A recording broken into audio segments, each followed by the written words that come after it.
Unless you are living under a rock, you probably have heard of all the recent EC changes that the government has just rolled out in recent weeks.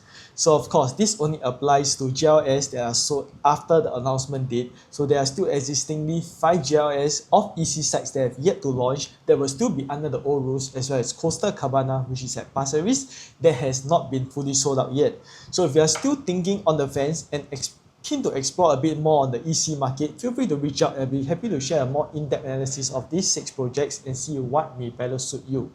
So of course, now that we are entering into a very new era of EC launches, these are some of the reasons why I believe that the government has actually decided to go ahead with these changes. So of course, I know that many people were thinking that the probable cooling measures or things that the government might be looking at to kind of cool down the EC demand, where we've seen projects such as Resale and Orwell of Tampines in the last 2 years being 100% sold out on the second timer booking day itself. So a lot of people were probably speculating that government might be going to look at increasing the income ceiling so that it becomes a bit more affordable for people to purchase ECs, and unfortunately that's not the case. So let's have a look at what are some of the changes that the government has proposed, and then of course we can deep dive a little bit more just to see why I believe why the government is actually proposing or coming up with all these changes. But before we go into that aspect, let's talk about firstly why the government is even implementing these changes. So if you have a look at these data over here, you'll realize that actually 75% of EC buyers actually sell their flats very quickly upon hitting the 5-year MOP. So 75% is actually a very large number, and of course we also see over here that EC appreciation actually far outpaces the appreciation that we see in the private market. So this kind of defeats the purpose of EC being kind of like a subsidized housing for people to enter into the private market a little bit more affordably, but that's not really the case that we are seeing nowadays. So it kind of, the government might be feeling that EC is deviating from the existing or the original intended purpose. It becomes a bit more of a lottery effect, whereby a lot of the demand that is coming in to buy out the EC in today's market, they are more of thinking about the potential appreciation. So I mean, of course, you might have seen this in the news, 100 Palms residences, not the best location, but because it is within 1 kilometer of Rosyth Primary School, some of the owners over there, especially the larger 5-bedder units, they actually made more than 1 million profit. So can you just imagine buying an EC at subsidized pricing and then being able to flip it for more than 1 million 5 years later? I mean, that's just amazing, right? So let's now have a deeper dive into the main key reasons or the main changes that the government is proposing that is going to likely alter buyer psychology, and then we can have a deeper look into why the government might actually be thinking of this. So of course, the very first thing that we are taking note of is that it's becoming a 10-year MOP instead of the 5-year MOP. So I believe that the main goal is similar to what HDB is doing under the price and plus flats, whereby they are doing the 10-year MOP. This really is trying to weed out those that are in it for the short term, really just for capital appreciation, more of the investor type. I do see a lot of such buyers in the recent EC launches, to be very honest. Like, they come in buying ECs because they know that this is subsidized housing and they have greater capital appreciation potential. And of course, we do know that by making it into 10 years, it kind of reduces buyers' willingness to enter ECs even at a subsidized pricing. Because if you think about it, you need to wait at least 3 years for the EC to finish building, followed by another 10-year MOP. This will actually reduce the potential for you to do a second or third round of flipping after that. Just imagine if you are able to purchase an EC without any parental help, you are likely in your early 30s at the very least. You should have worked a few years, you have a decent CPF savings as well as cash savings, provided maybe you did some good investment, and you're able to afford the down payment. But because of this 10-year MOP period, this means that the next time you actually are able to sell and buy the next flat, you'll be in your mid-40s probably. And being in your mid-40s means that you have a shorter loan tenure, and that actually limits the amount of options that you can potentially flip and sell. And given that it is a 10-year MOP period, your buyer pool would also dramatically reduce. And this might potentially mean that you might not be able to fetch the kind of crazy profits that the current EC owners are fetching nowadays. Secondly, there's also an increase in priority quota for first-timers. So Currently, in the first round of booking, only 30% of second timers are able to book. Moving forward, only 10% of 10% of available units are open to second timers. So this actually reduces the amount of maximum second timers that they can buy. And of course, there's also the increased wait out period of 2 years instead of the current 1 month. This actually reduces the number of second timers that are able to buy ECs in the short term, and this actually gives more priority to the first timers. And definitely some of the reasons why they are doing this is likely because the government has acknowledged that, you know, in the past there were some ECs like Visionaire, Bellwaters, Sky Park Residence and the Terrace that were struggling to offload, and they increased the second timer quota to help developers. But right now, with projects like River and Orel being 100% sold out on the second timer launch day itself, it seems like the government is acknowledging that the ECs nowadays, there isn't really any issue of being unable to sell. Developers are not that pressured anymore, and you can see from the rising land cost that developers are very bullish at selling, even if they have to bid at a very high land cost. So of course, this means that the government is acknowledging that the demand and supply might, you know, not really be in sync right now, and this is why they are actually coming up with these kind of changes.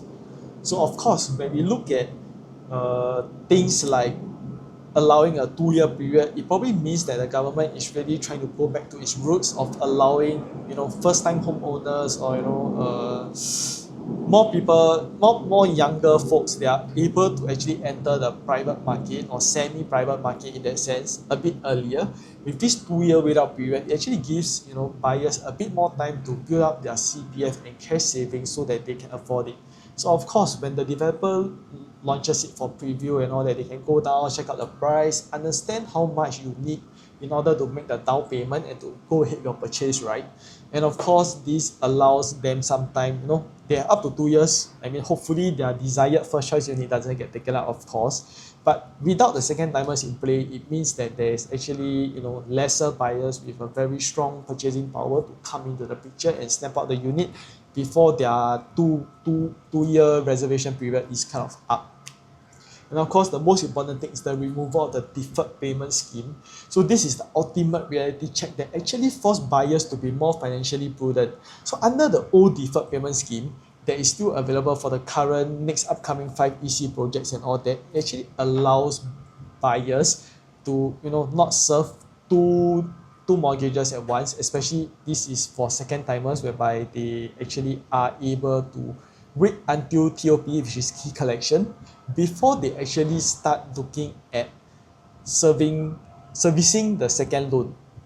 So of course, by doing so, it actually allows second timers to continue holding their flat and, you know, just be comfortable paying off the existing mortgage, and only after the TOP of the EC project before they start to service the second mortgage.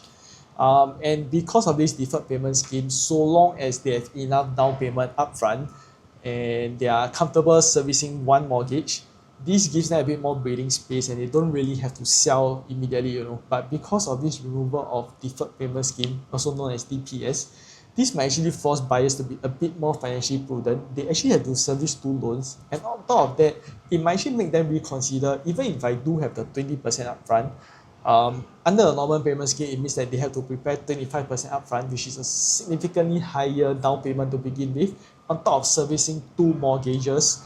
This might actually make a lot of buyers, second timer buyers especially, think of just selling the flat back. And of course, there could still be first timers who actually own HDB flat. Maybe they are smart, they already planned ahead and they did not take any grants, any subsidized housing, it was a resale flat, and they are actually classified as first timers for the EC purchase. Instead of not selling their existing HDB, which they could have done so previously, they might now be actually forced or in a way incentivized to go ahead and sell it, and this will actually bring back more HDB resale supply, which also goes back to the government's idea of keeping HDB prices affordable. Yeah, so I mean, these are probably some of the reasons why the government are proposing these 4 key changes. And of course, let's go a little bit more deep diving into why behind the move. So like I said earlier at the start of the video, there was a lot of chatter, a lot of speculation that people are thinking that maybe the government is finally ready to raise the 16K income ceiling to the 18K income ceiling. So at the current 16K limit, buyers can only borrow about 1.005 million.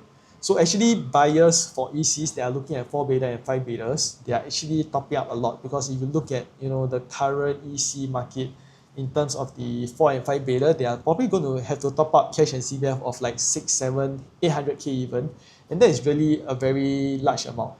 But of course, this if they actually go ahead and increase the income ceiling, it means that the developers might still continue to bid aggressively for the upcoming EC land plots, and this will allow them to jack up prices. But that's not really what the government wants. What they want is for I believe what they actually want is for the market to stabilize. They want developers with the existing cooling measures in place. They'll be a bit more wary, a bit more apprehensive, and they'll be not too aggressive with the land bids, and therefore they would not jack up the cost of the EC by too much, knowing that the buyer demand might be slightly more muted, given that now second timers are more restricted, there's no deferred payment scheme, and the MOP period is longer. They are now only able to sell to more genuine long-term homestayers. So of course, I believe that eventually, potentially, once the market is stabilized, the EC market isn't like on the increasing rise that we are seeing nowadays in today's market, the government might still go back and increase the 18K income ceiling, because right now what they are doing is to weed out as much as possible the investors, the short-term flippers, and that's what they are going for. And like if you remember at the start of the video, I did mention that there's quite a significant appreciation gap between new launch private condos and EC pricing. So if you remember, the new launch condo pricing appreciated in the last maybe 12 to 13 years about 85%, whereas for EC average pricing they increased by 144%. So this massive 70% difference in performance actually violates the core principle of what the subsidized housing or what the EC principle is actually for. So I do believe that all of these cooling measures that the government has just announced, the really main goal is really to curb all these flipper short-term investors and really make ECs into something more of a long-term genuine home ownership kind of thing. And of course, lastly, if you have watched until this part, you'll probably try and understand what is going on. You probably have a good idea of what the government is trying to achieve. And in terms of market impact, I personally think that there are two key points that we're going to look at. So of course, firstly, looking at the potential effect is that most of these flippers investors that were previously looking at ECs, they might not be so keen in the newer ECs moving forward, and they will likely go into the private market. It could be resale, it could be new launches for all we know. And don't forget, we also have the removal of deferred payment scheme. This means that a lot of people might actually be thinking like, okay, in the past I like EC because I can continue living my HDB until the key collection is ready. But if I need to sell my place now, I need to go into the resale market. And this is what we are probably going to expect. And of course, the final 5 EC launches coming up, 2 at Woodlands, 1 at Senja Close, 1 at Sembawang Road, and 1 at Yishun area. This will be the very last chance to buy under the old scheme. So if before this news came out, you asked me whether all of these projects will do very well, I am not too sure. But given all these cooling measures and these 5 projects being the last 5 projects under the old rules, I do think that these are actually very good potential projects. If you are really very keen on the EC market, you should not miss these 5 projects, because once it goes into the next era, you are looking at very different rules, very different trajectory. And I mean, for all I know, you might be thinking that this is really going to be a forever home. But do you really want to restrict yourself for the next 10 years?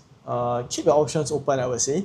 And depending on what you think makes sense for you, if you are still unsure, feel free to reach out. I'll be happy to run a bit more in-depth detail analysis into what might actually make sense for you and your family. And we can go on from there to see whether you should go for the current EC, or maybe you can wait a bit more.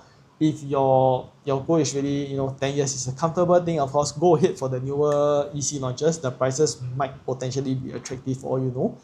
And then if for all you know, even EC might not even make sense. The private new launch or resale market might also not make sense for you and your family. It really depends on what you guys are looking for ultimately. I might even suggest that you actually might consider staying put, or maybe you should just upgrade to a bigger HDB. So end of the day, it really depends on each and every family's own unique individual perspective and situation. There's no one size fits all approach. So I'll be happy to share more if you leave a comment below. But anyway, if you have managed to stay tuned all the way until now, I'll be very happy if you could like, share, and subscribe my video, and I'll see you guys next time.